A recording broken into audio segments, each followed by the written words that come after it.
Okay, so so one of the things that we did with this was we used a tool called Proctorio that basically gives the ability to, it's basically an artificial intelligence method of making sure that tests stay secure. And that was basically we felt like that was the best option for tax and for the diocese. And basically at this point, I just wanted to see if there was anything in particular about the Proctorio solution that you folks felt was particularly beneficial, and why it was a successful implementation. Let's start with you, Diane. Yeah, Proctoria worked really well. I mean, at first I never heard the name before, but when Mary and Carolyn had presented to us, it was innovative. The big plus for me was I did not have to get live proctors. That was huge because people were getting sick with COVID. I didn't know how many proctors I could even get per high school. So that worked really well. As far as viewing the flagged students after the fact, it worked well. I did it myself.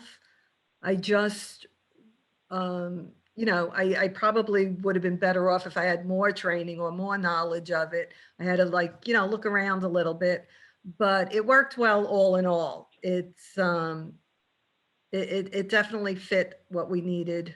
And I felt that even the high schools were very pleased that they didn't have to supply, live people to proctor it. For that, it worked very, very well. How many students did you have? How many students were flagged? And just for posterity's purpose here, the artificial intelligence, looks for things like, kids trying to open browsers, them, looking down like they would be looking at a phone to be doing something, that they shouldn't, or if there were other people in the room. So the idea behind the artificial intelligence things was just to be texting or looking for testing irregularities. How many of those did you have to go through, Diane?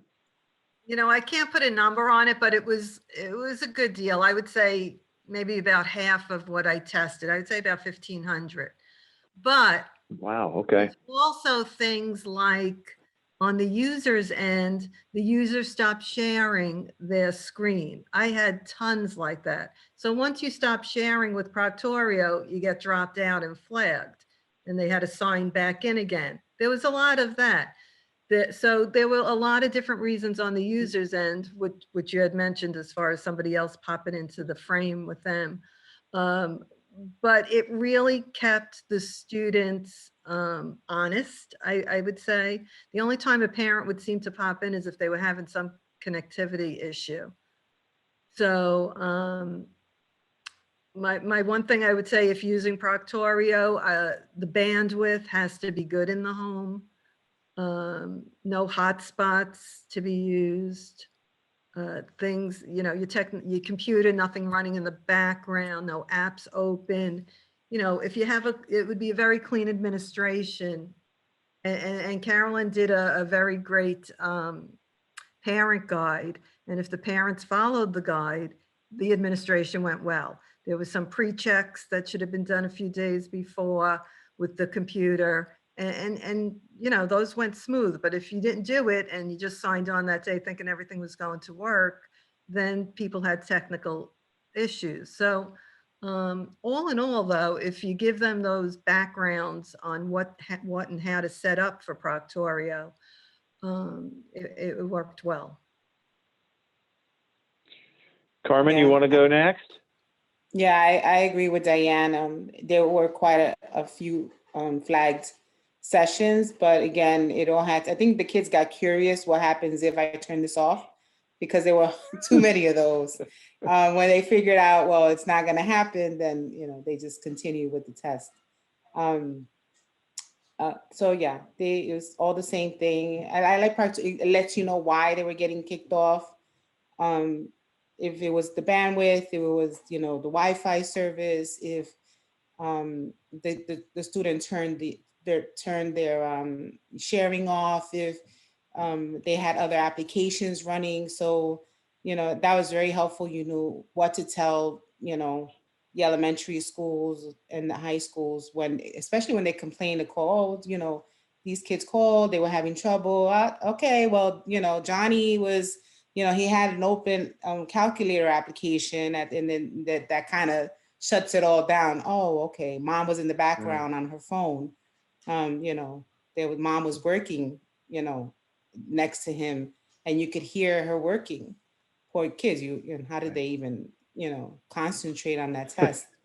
But there was a lot going on in a lot of the homes, which is the reason why, you know, many had trouble and got flagged. Got it.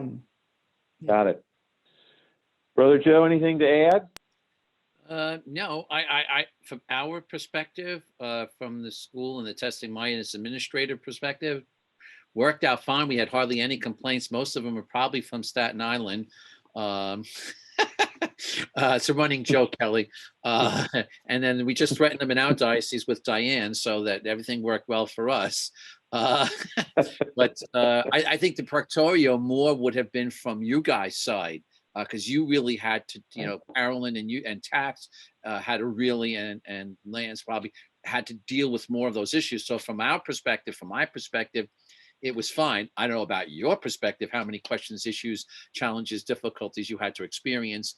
So that's a more of a call on your side than ours. From our side, Right. it worked out way better than I ever anticipated. You know, kids taking a test at home on their own equipment, that had the potential for huge disaster. And it really did not. Right. At least from our kids' perspective, it worked out well. The idea of no proctors was phenomenal. We really enjoyed that, even though I was able to generate hundreds. And from the flag perspective, I think Proctorio's setup works very well.